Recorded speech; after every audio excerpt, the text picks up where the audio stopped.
Seven Wonders Architects, we're going to look at the first expansion called Metals. Zuper John has reviewed the rulebook very closely. We've laid out all of the components, and I will put a link up here to my No Talking unboxing if you're tired of hearing our voices already. Click on here and you can see all the components in that. All right, John, tell us what we need to know. What are we doing here? So this is an expansion pack to an already great game, Seven Wonders Architects. It's one of my favorites. So this comes out and gives you a few options, a few nuances, and so we're going to go through them left to right on your screen. So the first thing you will see is there are 4 additional progress tokens. In the base game, there are already 2 of these. So this gives you a third one of these progress tokens. If you get 2 of this progress token, you get 12 points. If you have 1, you get 4 points. The rules do state that if you're playing a game and you get all 3 of these, then you get 12 plus 4, 16 points total. So they go ahead and call that out in the rules. Makes sense. At the end of the game, any gray cards you have in front of you, which are essentially, I'm looking through the deck, which are materials? Resources. For every gray card in your hand at the end of the game. So that means you probably points. weren't the one that finished, you weren't the first one to finish your wonder. This is the domesticated cat. So if you know the normal game, if you have the cat, you can look at the top card. Right, but you can lose that. But somebody takes away. This is, you always have that ability, whether you have the cat or not. But the other player who has the cat also has that ability. And that cat token you have there was a special token. That doesn't come with the actual base game. Apologies. Let me get the right one here. For those of you who are not Finny Rob and don't have quality content like he does, you probably have this cat. Stop it. But keep going. This means at the end of battle, you retain all of your war cards, even the ones with horns on them, which normally have to be given back. Right. At the end of war, when we flip these back over, any card, any war card that has a horn on it, such as this one, goes back into the deck. With this one, you get to retain those.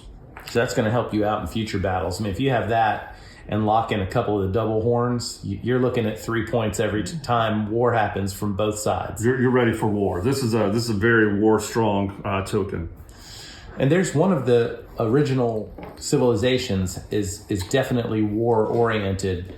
And I think if you had that token and that, everyone in the game would be trying to avoid war as best they could. Rhodes, this is from the original. Rhodes gives you, there are a couple of spots where you automatically get shields. Those shields. Right. So yeah, that's going to be that would be a horrible combination for everybody else. But it's tough wars don't happen all the time. Trying to force war. The only time when I've noticed that works out well is when other people are trying to avoid it and those cards remain on the table, then you can quickly take them. Right. So we also have 2 new cities or civilizations to choose from, Rome and So Rome, here you are building the Colosseum, which is one does in Rome. The special ability of Rome is you can take 1 card in front of any opponent and place it in front of you. You trigger the effect of whatever card you take. For example, if you take the cat from them, a card that has a cat, you take the cat. Right. Now I could, if we're playing multiple players and I take the card from you that has a cat on it, I can take the cat from another player. Oh, got it. Right. And this will happen twice, but could happen the first 2 times you build as Rome. Right. Because you start from bottom up. That's right. So the other thing is if you take a card that has a horn on it, a war card that has a horn on it, you flip it, you treat it like you just got that card. So you flip a war token. You give that opponent the top card from the central deck face down. They will reveal it and place it in front of them on their next turn, in addition to their normal turn. Okay. So you're taking from someone, but you're also giving them a little something in return, though we don't know what it is currently. Yeah, well, that makes sense. I'm taking civilization. Well, you're a citizen of Rome now. You get... You belong to Rome. Right. It's all great. Rome belongs to you. Speaking of belonging to you, that's a little Greek humor. So with this one, you take the cat pawn from wherever it is on the table and you place it in front of you. You use its ability immediately to choose 1 of the 3 available cards and place it in front of you. So when it says the 3 available cards, the deck to your left, the deck to your right, and the center card. So as soon as you build this one or this one, you get the cat pawn, it becomes yours. You look at the center deck and then choose one of those 3 cards and put it in front of you. Okay. So those are the new civilizations. All of this is essentially the same as the base game. We're just adding a few new things to it. Got it. Here's where the expansion comes in. We now have medals. And medals are able, we flip this over and you can see there's a 4 there. These medals are worth 4 points. The way the game works is you flip all of these upside down and you blindly put 1 in between each player. Just like the decks of cards would That's go. right. So you do that blindly and then you flip them over. And so you would have, as a player, you would have 1 on your left and 1 on your right. And both of these are things you are trying to achieve during the game in order to gain the medal. Win the medal, flip it over, you've got 4 points. So there's also an expert variant to where you also place 2 in the middle of the table, to where now you have 4 available to play. 1 on your left, 1 on your right, and then 2 in the middle. So if we're playing with 5 players, there's a token over on the other side of the table. I'm not playing for that one. I can only play for the one on the left or the right, or if we're playing the expert variant, the one in the middle. So let's go through real quick what these each do for you, these medals. If you at any time have 7 cards in front of you, you get this medal. So, like, even if you stored up cat victory point cards, that's the first person to have 7 cards in front of them of any kind. Right. Even if it's a card that would go away as soon as you build That's a correct. stage So of if wonder. at any point on your turn you achieve one of these, you get the medal. So if I draw a card and no, I've got 2 of the same and now I have to build a wonder, at that moment when you have 2 of the same, you've got all these cards, that counts. All right, got So you it. call that. So that's good. So 7 of any card. If you have 3 resource cards in front of you at any time. Anytime you have of the gray, which is tough to do, except when you start getting up higher on your That's right. wonder. That's right. Anytime you have 3 blue cards in front of you, get that one. If you gain 2 war victory tokens during the same battle. Right. So What happens if both of us do? So this is one of the neat things of the game is they thought about that, and then when you've played, you're not going to be playing with all of these. So 2 players can simultaneously get this. So once one of these is won, it goes away. But if during a battle 2 players get this, you just take one of the ones that's unused, flip it over, and congratulations, you Okay. both have one. All or right. if you got 5 players, well then you use the extra. So it's a friendly tie type of thing. That's right. Got it. That's right. So you have to win The battle to your left and your right. two battle tokens in the same turn. And if you're in a 2-player game, that means you would have double the amount of shields as your opponent, and you would be able to take that. That's correct. That's the only way in a 2-player variant that you can get 2 tokens is you have to double up their shields. All right.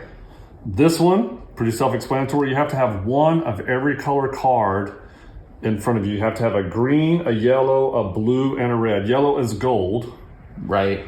Green is progress. Blue are the cats and the points, and red are shields. So All right. Well, at least it's not having a gray one as well, because that would be nearly impossible with the gold. yes. All right. This is you have to have a progress token. You have to have the cat pawn, and you have to have a victory from war Okay. in front of you. All right. I like it. 3 progress cards in front of you. Again, if you draw 3 that are dissimilar, you immediately have to trade those in for a progress token. So you don't have to have them sitting in front of you at the end of your turn. Anytime you get that 3rd one, Right. So if you're going for the progress token, you want to have 2 of the same. So you're really not going to be going for that, but that might incentivize you to take one that you don't really need so you can score 4 points doing that, because that's not a bad. And 4 points is a pretty significant amount. 4 points is a good chunk. If you watch all the videos we have on this channel, 4 points is often well, it depends. If I'm playing at 4 points, I'm way out ahead. I'll put a link up here to all of the playthroughs we've had of this, because we have several on the channel and more to come. 2 progress tokens in front of you. Congratulations. This is you have to have a yellow, a blue card with the cat icon. You don't have to have the cat. You just have to have the blue card with the cat icon. Right. And a red card with the horn. Okay. All right, so it's not just yellow, blue, red. A red card with a horn, blue with the cat icon. Very specific. Here you have to have constructed 2 of your wonders and have the cat token, cat monument. Okay, cat two of these you'd Right. have to have constructed. Okay, got I it. have to have constructed those. This, you have to construct 3 of your wonder area portion things, Okay. chunks. There's probably a good game for that. It actually gives you some interim points, whereas normally you don't get that bonus. There's one of the progress tokens that gives you the bonus if you're the first one to complete it. Right. Stages is the word we're looking for. There you go. Stages of your wonder. 2 stages, 3 stages. And this is, have to have 3 red cards in front of you. So again, while you're playing, when you're playing, you will only have 1 to your left or 1 to your right that you're actually playing Why are for. there X's on that with the red? Yeah. Let's talk about that. So one of the things this game does is for those who may be colorblind or have color issues, they have symbols to assist you with which card is which. So I'm going to try to zoom in here. On the gray, there are diamonds along the bottom. So you know that diamond is always the gray, always the resource token. I see. So X is always red. X is war because we don't like war. Right. Yeah, that's the expansion. So these are all normal things you'd see, just some cool new stuff you can do with new abilities. The medals bring in the opportunity to gain, in a regular game, 8 extra points for you. Or if you're doing the expert version, there are 16 new points available on the table for you. Wow, that's pretty good. All right. Well, that's a pretty good overview, I think. If you like the base game, which we do, this does excite me. Sometimes you'll have expansions that add so much nuance that it's almost like a different game and kind of a chore. This seems to integrate pretty well, and we'll know once we play with them. But for now, that is how the Medals expansion fits in. Thank you, Super John. Thank you for watching, and please like this video and subscribe to the channel.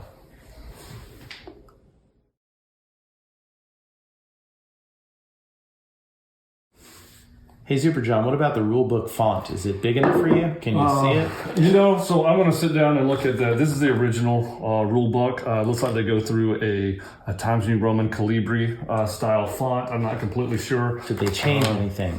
Nothing's changed as far as the deltas go. We're still good. So if you like the original rule book,